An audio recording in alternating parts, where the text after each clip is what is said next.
I'm John David Birdall, And I'm Zach Coleman. and this is Comic Space, the only place in the whole galaxy where you can tune in, where you can geek out, and where you can learn something new about comics every week.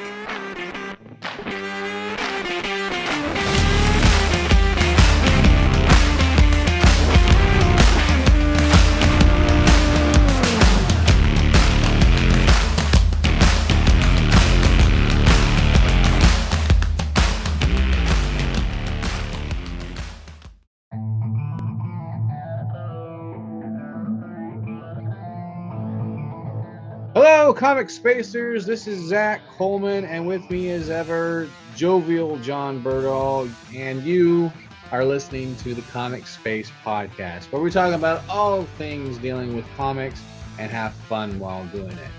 How are you doing today, John? I do believe that I'm doing well. I watched The Suicide Squad yesterday. Woo! I did too. What'd you think? Okay. And Brad, you've seen it too. Oh, and Brad. Yeah, introduce that. I mean, come on. Yes. Where are your manners? Sitting right next to me. I'm like, oh wait, yes. Brad, yes. I guess, Brad, do you believe you ought to introduce yourself to, I guess, us? Because there was just us right now. Brad Thingvold. That's me. Great. Great. Yes, that's you. Yes, There you are. he's sitting next to me. There we go. Episode done. See ya. All right. Yes. Brad has been a friend of ours for quite a while. We've gone to conventions together. He's an independent comic book producer, just like us. He's produced a number of his own stuff, and he is still going to conventions. You said yourself that you're going to convention next week on August the 22nd, Kansas City, if I believe correctly. On a Comic-Con. So when this is posted, it's probably going to be, I might be in Kansas City.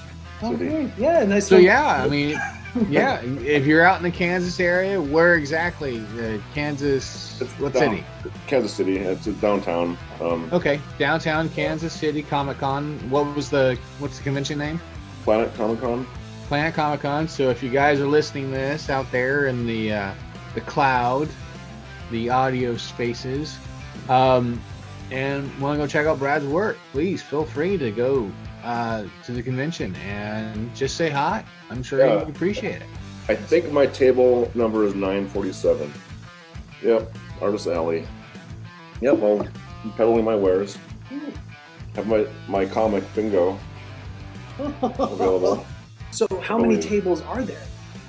I'm not sure, but it doesn't go like, it's not sequentially 1 to 1,000. Oh, okay. Because I was like, oh my gosh, that's a lot of tables. Like my neighbors are 949 and 941 or something like that. So it's like, so it's a little bit of a. Because isn't it like how like in rows, like you got row 1, row 2, row 3, and then how they number it? I think maybe it's probably like that. Yeah.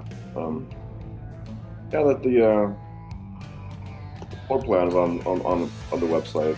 Like, we'll see like where I'm at. Okay. Who I'm next to, and like meeting people I've never met before. Well, I do hope so. Nice. Yes. And so, what are you going to be like going there? Okay, what are you bringing with you? Oh, I'm bringing my comic, which I've got it's a number 0 issue. It's only got 10 pages, so it's wow. I got 10 pages of story, and everything actually is on my. So 17 pages done. It's all on my website, bradthingvold.art. Oh, okay. For promotion. Yes. Yeah. Shameless plug. Yeah. That's what we're supposed to do. No. Talking about promotion. It's like, So I'll have my comic, and I've got a bunch of original art and prints and stuff like that. I just got a new banner made too, pop-up banner. Wow. I'm not going to ask how much that did cost, okay? Because that's your business. But was it? He really wants to. This one, this is the second one I've got. I did one and I'll just promote them too. Sir Speedy and Fargo, they did the printing for me. The first one I got was a couple years ago, and that was just with a comic. Promoting my comic and my comic art. This one's more the variety of portrait style art that I do. So it's a little like if someone walks by and sees like comic, like I don't know, care about a cowboy comic, but they might see something else like, he does this too. So This one was a little more expensive than the previous one. Oh, okay. I don't know why. It was a little more expensive, and so it was a little bit of a. I was expecting a certain price when I picked it up, and I was like, oh, okay. Ooh, okay. Here's this, and here's this like bill, and here's this bill, and all right. I think I want to be a little larger though, for some reason. I'm not sure why exactly. Anyway, it's worth the investment, I think. So good. Okay. So I'm happy with that I got it. Sure. Put it up. Yeah. And Zach, so have you, like for me, I haven't been working on projects to really show them to people. And I guess I'm sort of getting into promotion here. But is that something that you planned for, Zach? You know, it's like, okay, I've got this artwork for like this audience. I've got this artwork for this audience, you know? And so now I'm set, you know, like Brad, you were just saying that, where it's like, you know, I've got this artwork, or I guess this style, or, you know, discipline or something like that. That will, I don't know, be this person's taste, you know, or be this person's interest. Is that the same for you, Zach? I don't necessarily do it that way. It's more of just creating material that can be promoted, or that promotes the work. One of the comics that I'm trying to produce, I got some like little promotional handouts and stuff like that, just sort of like bookmarkers or placeholders or something like that can be sold individually to sort of dramatically promote the big one. Saying, here's what it's going to be, here's some, you know, previews of characters, here's some big poster work and stuff like that, so you can see who are the good guys, what are the bad guys, and just get a feel of it. Sort of like, again, like a preview that's just playing on the screen while you're looking at other things. Sort of a promotion to say, hey, this is something interesting if maybe you wanted to help me like on a Kickstarter or something like that, and promote it that way. That was always my idea of how to promote my stuff. And have you thought about that, Brad? Like, would you bring a monitor with you? Because I imagine, Zach, then you'd have to bring something, you know, the technology with you, and you know. It depends. I wasn't thinking about anything really big, like a laptop out, or just one of my tablets that I have, and just prop it up there for people to see. I wasn't thinking like a big monitor, but that could definitely work. But again, it's just it's the extra baggage and stuff like that. Yeah. So all set up for the convention. You gotta make sure that's all taken care of before. Yeah. They don't just automatically give you like something to plug in. Sure. Yeah, like a power cable, power strip, all of that, accessories. You know, all those accessories. Yeah. So yeah, you'd have to bring a monitor, and I'm not trying to talk you out of it. It's just like while you're talking about that, it's like, wow, that'd be great. It's like, oh, whoa, like I've agreed to like share a table with you so we can promote our work, you know, and hopefully soon. But it's like, oh wow, like so that's going to be there, and like there's going to be cables and whatnot. So yes, that would be quite the presentation. I do remember them saying things like the internet at some conventions you had to pay extra for. Yeah, that's what happened. I can sign up for it, internet at Comic-Con, but you have to apply for it and pay for it. Oh, yeah. So it's extra. So, it's extra and stuff like that. So there are different things you have to think about, and production costs and all that kind of stuff. But you know, if they say in business, you have to spend money or to make money. So it's definitely something. Spending the money. Okay. Really well. Oh wow. Yeah. I guess like during the pandemic, and that's something you just brought up, like the Delta variant, and like with cons now, you know, it's like, oh, that may limit or keep people from coming out or something. Yeah, there's a mask mandate for the convention. There is. And that's another big worry with like promoting stuff. It's hard to get notice, because really it's like what Bill said, Bill or Scotch, or I can't remember who. But yeah, just going at conventions and stuff like that, you're not necessarily there. Don't go there expecting that you'll get a big payday. It's pretty much, if you break even, you had a good day.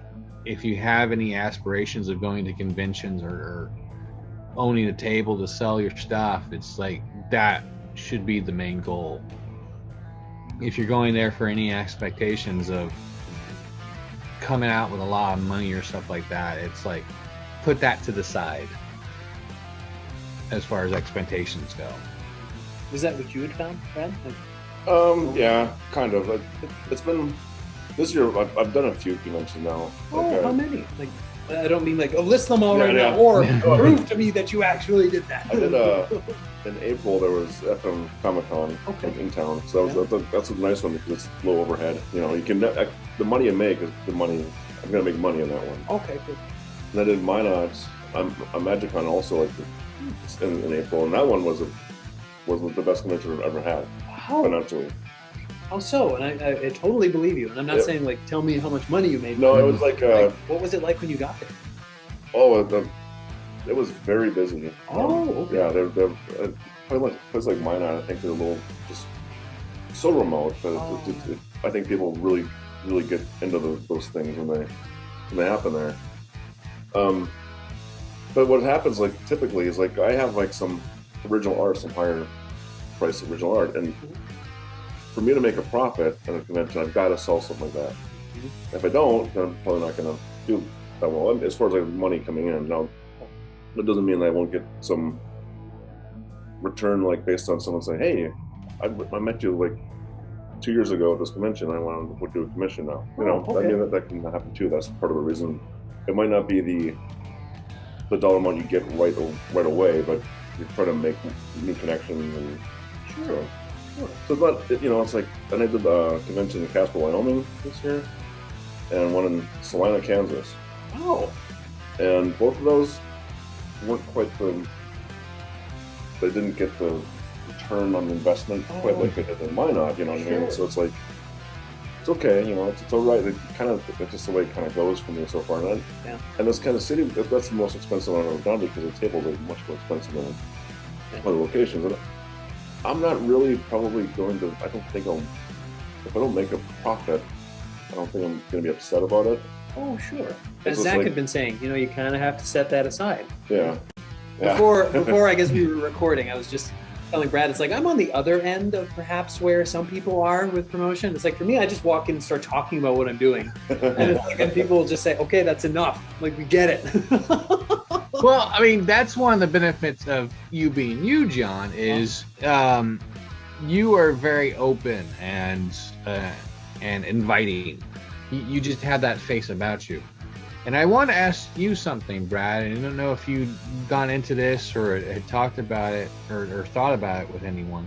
Have you ever, with the pandemic and the lockdowns and all that kind of stuff, have you delved much into promoting through online websites and stuff like that? Well, it's interesting to bring that up because I was going to make a point on this too. Like, I found that I left my job like my last day of my former career was February 29th, 2020. Okay. 2020. So it was like right before the pandemic. Oh.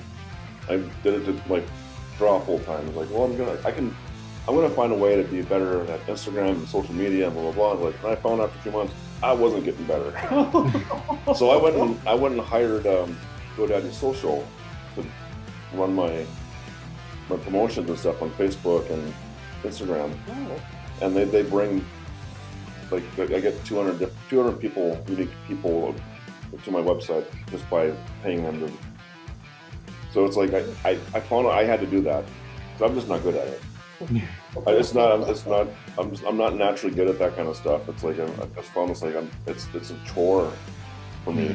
It's like I need to focus my energy elsewhere. It's like let someone else do this because it's not my. Not my bread and butter. Oh yeah. Yeah. I found that I'm really adept at that, and that's probably that outgoing sort of nature that I have, where it's like, I'm gonna post what I did this morning. I'm gonna post what I did this afternoon. Here's this Lego mech I was just talking about. Here's this Lego mech I just built. My nephew says it's cool. Yeah. Well, that's post, but it's like they do they make. Graphics and stuff, and then they boost it. So like for example, if I'm going to a convention, they can create the ad and then boost it in that area where I don't have to worry about that. I can do it myself, but if like let someone else who likes doing this do it because I don't like doing it.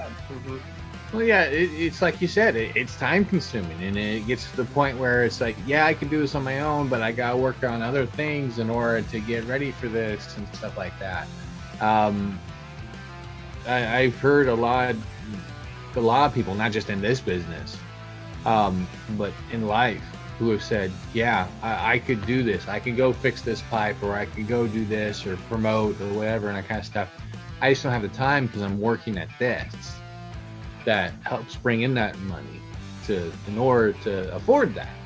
You know, that person to come take a look at this pipe that I could fix, but really don't have the time for, something like that. So, yeah, I hear you about Instagram and stuff like that, especially now with the new algorithms the way they are. You have to have so many posts in order to get at the top of the queue and stuff like that. It's hard to keep up with, especially with someone like me who's very rarely, you know, I'm not posting things every single day, especially now. I mean, I was just writing for the last couple of weeks and stuff like that. So there wasn't much art being done. So it's like something like that. It's just good luck trying to get new followers or anything like that, or have the same number of likes that I used to. I mean, I'll be lucky if I break over 10. Yeah, and I right now I was working on a storyboard project, but that's nothing I could share. So I can't. The artwork I was doing, I can't post it because they don't want it shared yet.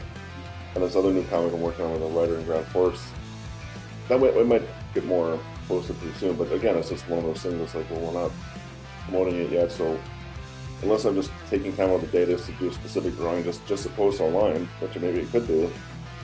I don't post every day, and that doesn't help me. Yeah. Instagram. Yeah. You know, it doesn't quite work the algorithms and whatever it takes to get noticed. Yes. Yeah. It's getting more and more difficult, I've found, in the last couple of years. So it's the beast that we have to deal with, unfortunately. Well, yeah, to produce a comic book, produce work, right? And then to also be a content creator, you know, under their sort of terms, or under their sort of, I don't know, how they define being a creator or something like that. You know, that's gotta be tough sometimes. Yeah, some people are really good at it. Oh, okay. I'm not, but yeah, But no, selling. Okay, so like selling our work. For me, when I am going to a con or going to an expo or something like that, or like when I'm going to be doing that, to promote work and sell work, I'm not just going to show up there and be like, okay, buy this. I made this. Buy this. You know, pay me money. Pay me. You know, like pay me a lot of money, or you know, I owe, or I've deserved. I was gonna say I owe a lot of money. Like, yeah, I probably do, but I deserve a lot of money and I deserve a lot of attention, and that's all true.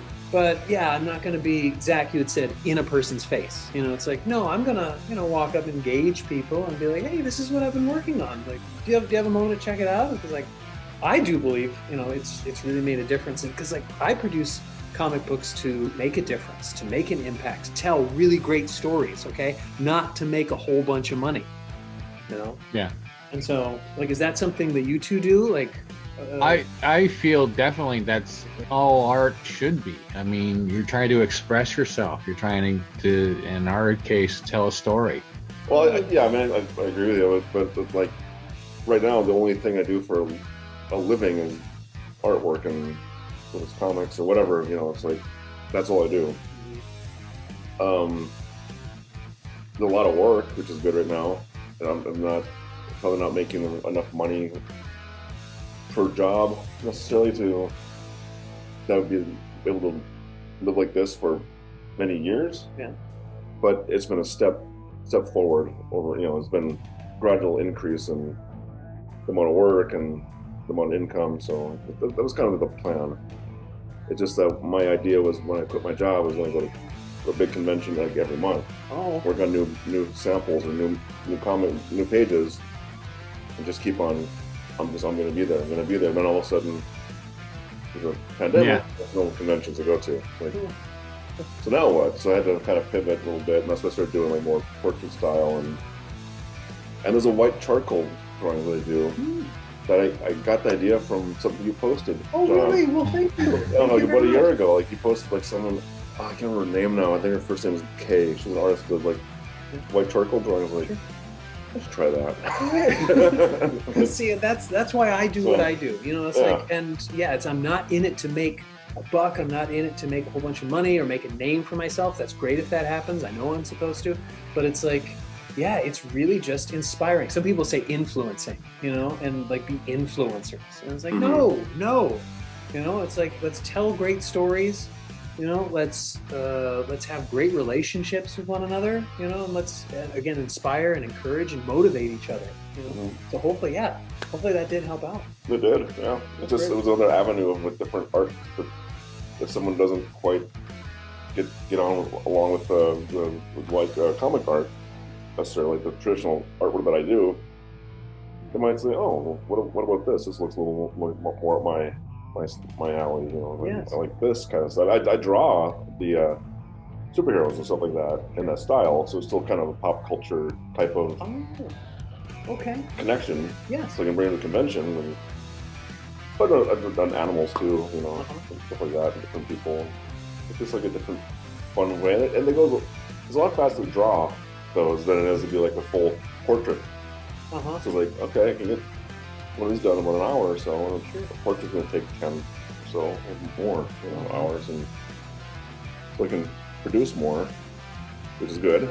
Yes. And yeah, it was I just happened to be scrolling through Facebook, and does that post, and like, oh, look at that. That's great. That's great. Oh, goodness. And so, Zach, are you going to do that now that we've talked about that? Like, is that something that you're going to try? Because perhaps that's something I'm going to try. Like if we have a table at a con or something like that, you know, and then, people are walking by and it's like, well, you know what? I also, am a fine artist. You know, it's not just, you know, my skills aren't just, or my talents or techniques, you know, don't just apply to like this genre or style. Zach, you'd said style. Yeah. It's like, I can do this and I can do that. So like concerning selling, I didn't even think to like bring that up to people. It's like, I actually have a degree. I have a degree, and Zach, you do too. You know, it's like, it's like I can do more than just this. You know, it's like, so perhaps got to remember not to limit yourself sometimes. You know, or open yourself up to like new ideas. Or... Yeah, and I don't think I would start doing that kind of stuff if it wasn't for the pandemic. So if there was a kind of a somewhat of a silver lining. I hate to say that because, you know, people have been affected terribly by it, but you know, for me, I guess it was kind of forced me to look at other ways of drawing and producing art. So. And then since you had made it your career, now that's how about we talk about that, like shifting careers. You know, it's like, what I work this sort of job, and this has come up, one of those topics that comes up where it's like you finally take that leap, you know, make that decision. All right, I'm not going to be a truck driver anymore. I'm not going to be a delivery sort of person. I'm not going to be customer service. I'm not going to work in customer service anymore. I'm going to be an artist. Yeah, I was in sales. I sold fire alarm systems, electronic systems, and part of what happened too was like I was just getting more and more just like I wasn't happy there anymore, and I finally got to a point where like I'm out. I did give a 5-week notice though. I helped train in my replacement. That's good. Yeah, but like 5 weeks, like that's kind of odd, I suppose. I guess. Like, so was it just that moment? Like, okay, like I'm going to be done in 5 weeks. I just have to be done in 5 weeks. I kind of picked. It was like January when I made the decision, and when I decided I'll just work through February. Oh, okay. So my last day was a weekday, essentially. Oh, okay. I think there's a episode of 30 Rock that it's a leap day element, and I think they say, what is it, real life is for March or something like that. Like it's like a leap day, just do whatever you want because it's like an extra day. Yeah. Or what, that's like not going to matter, whatever you do. Like there are consequences. Yeah. There aren't going to be any consequences. You can just do whatever. Yeah. So March 1st was like the day of like the Liberation Day. Oh, I guess, so. Okay. But that was a big decision. I mean, I had money saved up for this to do this because I knew it wasn't gonna hit the ground running and just get a bunch of income out of it. I had to have a financial situation to fall back on. And now, I mean, I'm doing well enough. It's like it's well enough. It's still a work in progress. So, but I'm happy I did it. Yeah. I did. And Zach, are you getting close to that decision? Oh no, not even close. And see, I have a different mindset in regards to that. Just because of what's been drilled into me as a kid. So it's for me, the path that I'm seeing is the fact where I'm gradually going more towards the art and less towards the job. And it's just going to be a gradual thing. I've never been one of those guys that have just taken the leap of faith, because that avenue has never really been available to me.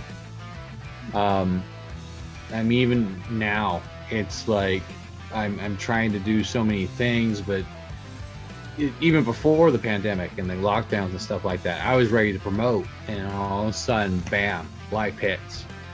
And it's like, okay, well, all those plans I had are kind of out the window again.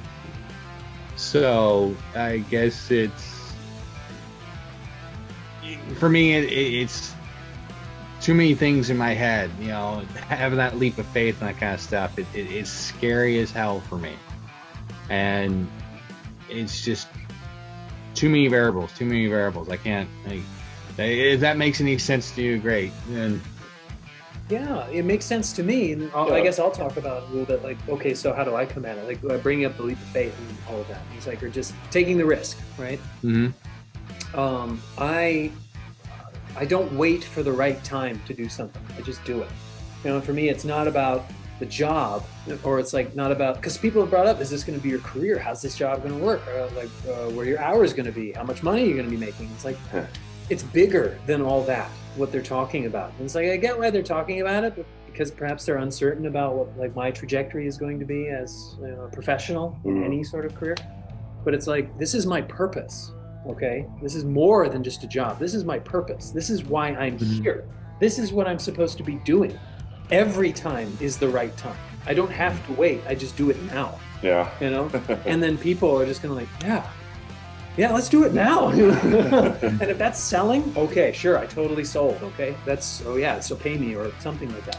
But it's more, we only, it's like, we're only here for a little while. So we ought to be doing what it is that we're really adept at, that we're really skilled at doing, that we know, a lot about, how to do, and make that our why, make that our mission, and so, wherever I am, whatever it is that I'm doing, it's more than just a job, it becomes, my raison d'etre, my reason, for being, Instead of just going like, maybe I work at certain times and I do things. It's like, oh my gosh, that's got to be just so miserable. Yeah. And I just figured too, like if it didn't work out, then I could just get another job. I'll just go back. Yeah. I've got a resume that I've worked at that same company for almost 15 years. I think my resume would be good enough that I could find something else if I have to. If I don't have to, but I do too. Yeah. But if it doesn't work out, it doesn't work out. Then I'm back on a traditional workforce element, I guess. You still have 2 or 3 years of experience doing this, so you have an avenue that you can explore. So that's something to consider. Working as independent didn't work out in the end. But I have these 2-3 years of experience in storyboarding or working on comics and drawing that kind of stuff. Maybe I can finally try my luck like what Bill did. So that's also, I think, another avenue people could consider as well. Yeah, and so I'm thinking about like what I teach in classes, okay? Because I guess I'm basically coming at this as an instructor. But what I do teach individuals is that it's like creativity doesn't just stop, or art making or something like that, or creative processes don't stop just because you walk away from the pencil and the paper. or something like that. And it's not like math. Pencil plus paper equals art. You know, it's like it's so much more than that. You know, and you have to start thinking. You know, it's like as you really, really ought to. You know, because this is true too, or I guess it's real. You know, some people may say it's not factual or something like that. But everything you do is a masterpiece. Every breath you take is a masterpiece. Every conversation you're having is a work of art. You know. And so just be creative then, be in that state of flow, be in that state of, you know, generating something. And so that's probably why I'm great on social media, because it's just kind of like, I'm making something. It just flows out of you. Yes, it's just, you know, so it's like, perhaps that's something a piece of advice for people. It's like, well, how do I sell my work? It's like, just love it. Love what you're doing. You know, I guess, you know, to be sort of lovey-dovey, love yourself, love what you can do, love what you do, you know, and then allow people to love it as well. You know? Yeah, you said do. I did. But yes, it goes back to what even Brad was saying earlier, is just different mediums and stuff like that. I mean, and harking onto or reinforcing your point of there, you know, you never stop creating, it never stops flowing out of you, that creative aspect of you. And it's like, it's not limited to just what we're doing here. I guess what I'm trying to say is that creativity found another outlet, and I listen to it, and it's helped make me a better person, I guess, a more versatile person. I would agree, disagree. Your thoughts? Well, yes, you're a versatile. I mean, like here I'm talking about like caring about others and loving others. And what if I just like, no, no, you know, no, you're not versatile. You're stuck in your ways or something like that. No, you are immensely creative, immensely imaginative, you know, and you generate so much, as far as I know, goodwill and enthusiasm, and you try and stay, you try and stay involved and invested in so many aspects of people's lives, instead of just being like, how are you doing? I'm fine. Oh, okay, bye. No, it's like, no, like, and that's how we are as creators too, because it's, you know, getting to know, you know, kind of where we're at, and getting, gosh, it's just so deep. It's just so deep and involved. And that's why we geek out too, because we're so involved in, it's like, or we're so immersed. We're so immersed in so many franchises and properties and, you know, titles and all of that. Well, I've always been of the belief is like, you know, don't limit yourself. I guess that's the kind of the point I'm getting at. It's like, I'm not limiting myself just to the comic book. I'm going out and expressing myself through other ways, through other means. And I guess that's kind of the point I'm trying to make is, and what you're kind of making too is, you know, be versatile, don't limit yourself, explore all these avenues of this creativity that seems to be flowing through you. I mean, there's, you know, written word, there's the drawn page, there's music, and just all these different ways to express yourself. And it doesn't have to be like for us for a commercial benefit. I mean, I could be a janitor for all I know and still appreciate music and go to art to look at, you know, the great masterpieces of time and whatnot, you know. So I guess I bring it back around. It's like, don't limit yourself, you know, be versatile, explore other avenues and express yourself.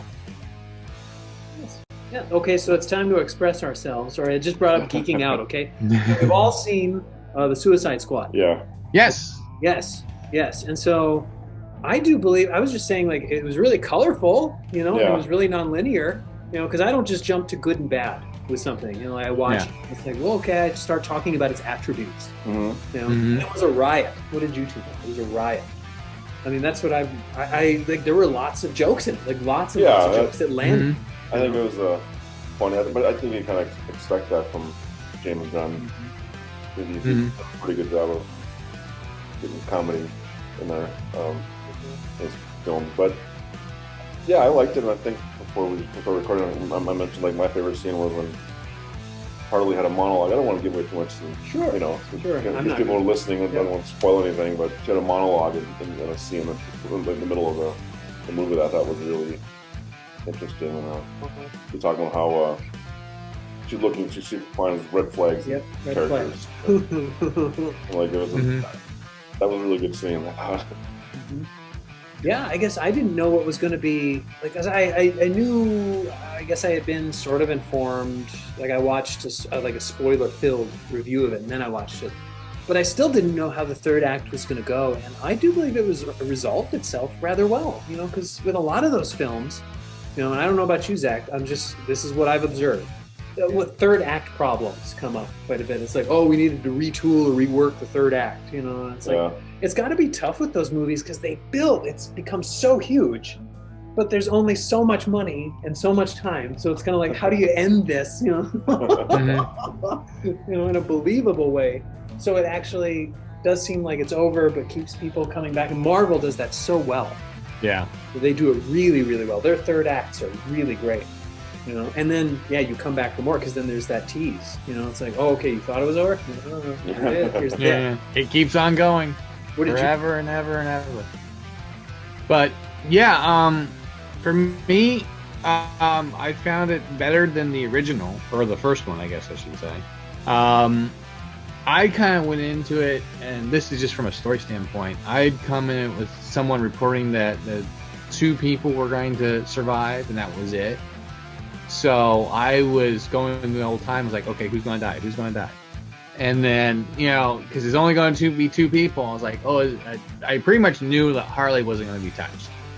She had the hero shield. But I was like, okay, who else is going to get hurt? So when certain characters died towards the end, I was like, oh man, not him. But I was kind of surprised about who did survive and who didn't. One of the things that really popped out to me, just from a visual standpoint, is the way, I don't know if it was James Gunn or if it's someone else that came up with the idea, but whoever did it, I tip my hat off to you, but how he incorporated like the meanwhiles and, you know, the 30 minutes later or before and stuff like that, and sort of incorporated it into the scenery. Because there was that one time where like Harley Quinn was down in the pit and they had made the text out of the roots. And there was another time where they were like walking on the beach and it was written out now in leaves, and it just sort of blew away after it, you know, all that kind of stuff. I thought it seemed very much like a comic book-esque type style. And it's just something that popped out to me, and I was like, oh, that is actually a pretty creative and inventive and cool way of doing, you know, those, instead of just putting the text there at the bottom saying meanwhile, you know, or 30 seconds later, or, you know, all that kind of stuff. So me being just a visual person that I am, I appreciated that really well. But let's see what else. You know, you guys got anything else, or? Oh yeah, I guess like you bringing that up, it's, I guess while watching it, what is it, Scott Pilgrim versus the World? Didn't that have some moments in it where it was really stylized that way? I think so, yeah. Yeah. And then Ang Lee's Hulk.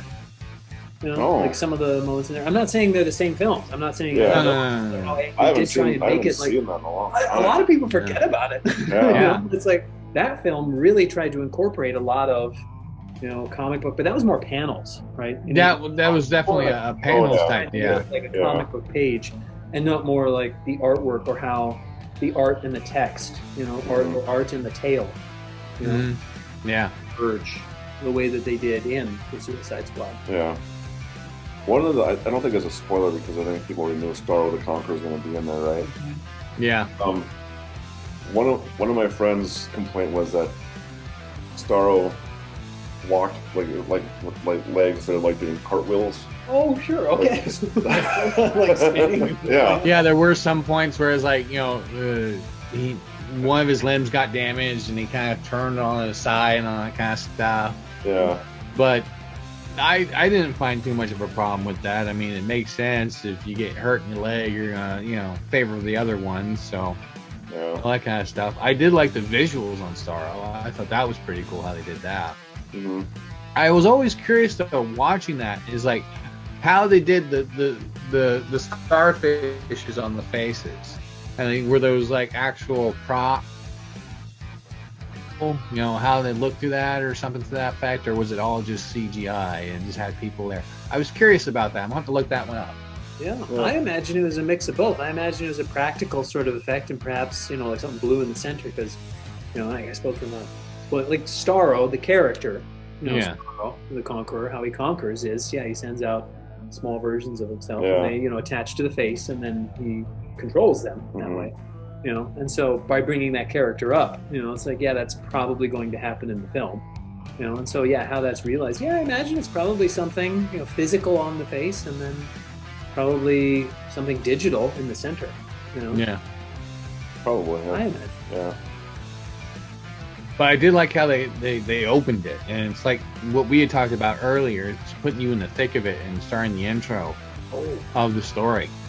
I thought was very much like what we had talked about. It's like you're in the thick of it and you're going. So it's just the whole symbol of the crew of the Suicide Squad, and getting right onto the beach and having that first initial fight and stuff like that. Really got you interested. It's like, oh, okay, there has to be something more to this, because, you know, all this is happening and it can't end here, so what's going on? And it was very engaging, and at least kept you interested, so I wanted to point that fact out too. It's like we were validated by this movie. Yeah, a lot of cameos. Cameos of stars. Yes. You know? Yes. And that was swell, and hopefully that happens some more, you know, in those sorts of films. You know, and just putting in so many of these characters, you know, that we know, you know, because we've read the source material. You know, and that's great. I suppose fan service. It's great fan service, and that's just like so many people in the industry or whatnot. Oh, Zach, we had been talking about arriving late and leaving early. Yeah. So we arrived late in the Suicide Squad, because it's just kind of like, like we were in the thick of it, as he had said. You know, it's like we don't have all of the information. It's just going. You know, it's like what's going on, and they're explaining it to us as it's happening. But to see all these characters and to see them, you know, come to life, and people in the industry too who have like a fondness for certain characters, and it's like, oh, hey, here's an opportunity to put this character in this story or in this film. Yay! That's wonderful. That's wonderful. So I imagine we probably ought to be done, because it's been almost like an hour. Yeah, it's been over. Something like that. So. That's fast. Yes. It always does. So thank you, Brad, for joining us. Yeah, thanks for having me. Yes, you are very, very welcome. Thank you for sitting with me in this apartment that I do rent. Nice digs. Yes, I think so. It's pretty all right. And thank you, Zach. Thank you for allowing me to share so much, and thank you for just being a great friend. Well, I try. Well, you succeed. Well, that's good. I like to succeed. Yay! Well, I'm supposed to say that. I'm realizing now. It's like, if you had people who were telling you, no, you're not going to be a success. No, you have to have a plan B. No, you don't know what's going on. You know what? I'll be the one person who says, you know what? You are a success. You do really well. And it's going really well, what you're doing. And now you're going to make me cry. Oh, no. The emotion. Oh, it's so tough. So. Well, thank you, sir. I appreciate it. And thank you again, Brad, coming from me, for joining us. I really appreciate it. It's good to see you, my friend. Oh, nice to meet you. Good luck. As much luck as I can give. I can't give it all because I need some of it for myself. But good luck at Kansas, the convention there. And again, why don't you go ahead and plug that, just for people to know. Yeah, August 20th through 22nd is Planet Comic-Con, Kansas City, Missouri. It was kind of odd to me. I always thought that was weird too. But it's at table 947, I believe. Okay. What was the name of the convention? Planet Comic-Con. Planet Comic-Con. Okay, so yes, for those of you who are hearing this, do pay Brad a visit if you can, in Kansas City, Missouri, which is oddly named for whatever reason we'll never find out. Thank you again, Brad, for joining us, and thank you all who are listening.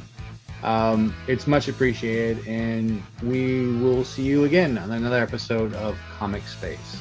Later, Spacers.